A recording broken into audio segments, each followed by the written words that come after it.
Kathleen Miles only works downtown 1 day a week. Today, she's still suffering the consequences of that random attack. But it is what she found out about the person who prosecutors say did it that has led her to speak out. He hit me with such force. Sitting at home in Lake Villa today, Kathy Miles admits the last thing she remembers before her attack on August the 19th is walking past Block 37 in the Loop on the way to the Union Station. I woke up and my coworker was standing above me saying, "You're okay, we're in the hospital, you've been assaulted." She then passed out again. The next thing I remember is my daughter Deanna saying, "Hi Mama, I'm here, you're okay." And while she doesn't remember what happened, a colleague who was walking with her at the time told her this. She had said this man came in between the two of us, shoved us apart, and then hit me in the face. That punch left Miles with several broken bones in her face, as well as a concussion. According to police, she was assaulted by 32-year-old William Livingston. He's only 32. Now watch this. He's 32 years old. A record search produced 13 mugshots of Livingston going back to 2012. This is Chicago.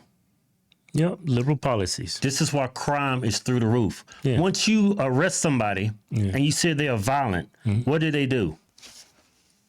Oh, you're black. I'm just going to smack you on the wrist because Oh, yeah. you're black. It's not your fault. It's the white man's fault. Yeah, that's why you out here acting like a Neanderthal. Look at these mugshots. I guarantee you he's got 3 convictions, violent offenses, and he shouldn't be out on he shouldn't be free. I love that law that 3 strikes you're out. Yeah. Three convicted felonies and they're violent. And you get life. You get life. Yeah. They should bring that back. A record search produced 13 mugshots of Livingston going back to 2012. A large number of those arrests for aggravated assault and battery of both women and police officers, something Miles found out after the fact. Like, what is enough? You know, what does someone have to do where he's going to be, they're going to be held accountable? It'd have been more than enough if he was actually white. Yeah, he wouldn't be free right now. Oh man, this is wild. Where he's going to be, they're going to be held accountable. According to online records, Livingston's history of random acts of violence against women goes back 8 years.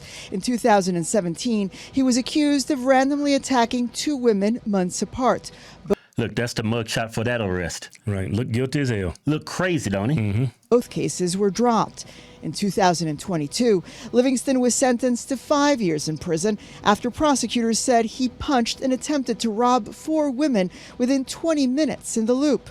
And yet, just 14 months later, in 2023, while on parole, Livingston was arrested for hitting a woman in the face on North Michigan Avenue.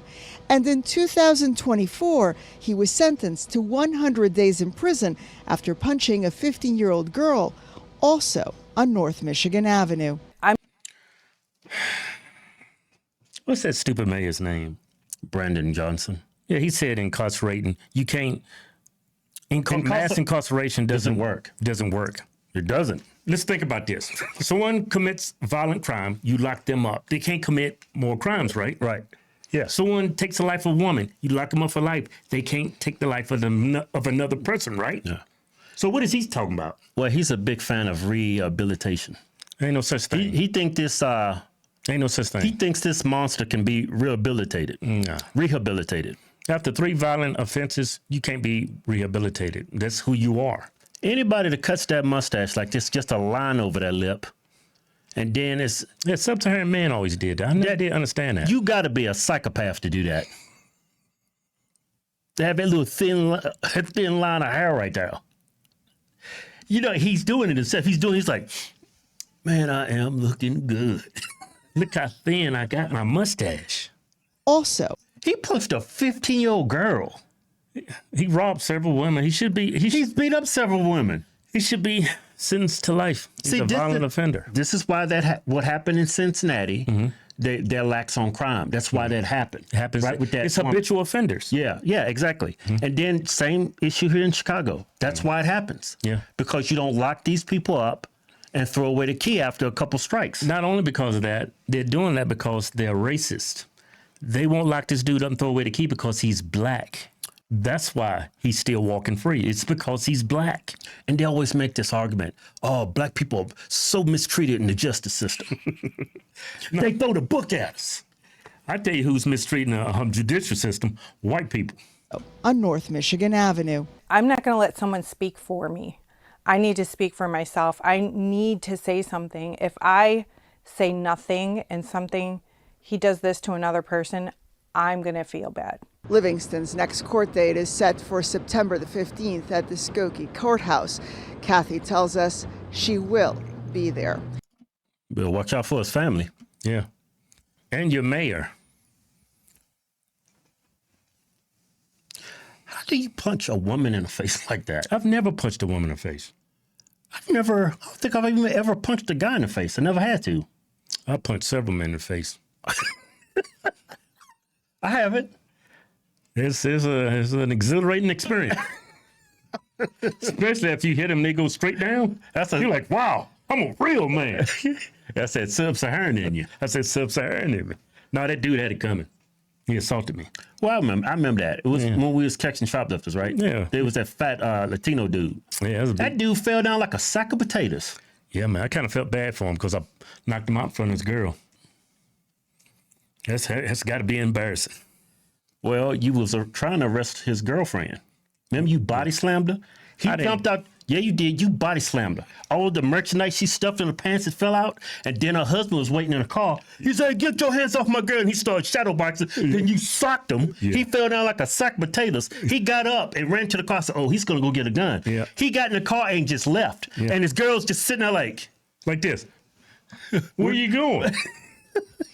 You're not going to help me? Yeah. Yeah, this whole crime was totally preventable if they'd have just locked the dude up and enforced the laws that we already have on the books. That's a violent offender. He should have already been sentenced to life in prison. He's a violent person. Look at that. I don't mean to laugh, man. Just for this hairstyle alone, you need to do life. Yeah, it's something. Yeah. Your personal appearance is indicative of how you are as a person inside. If you're too lazy to comb your hair, you walk around with just ropes and knots hanging out of your ropes and knots. I guess you could call it some ropes and knots. That is straight ropes and knots. And this is over a span of 10 years. Mm-hmm. He had more than enough time to lock him up. 100 days in prison for punching a 15-year-old? Was that?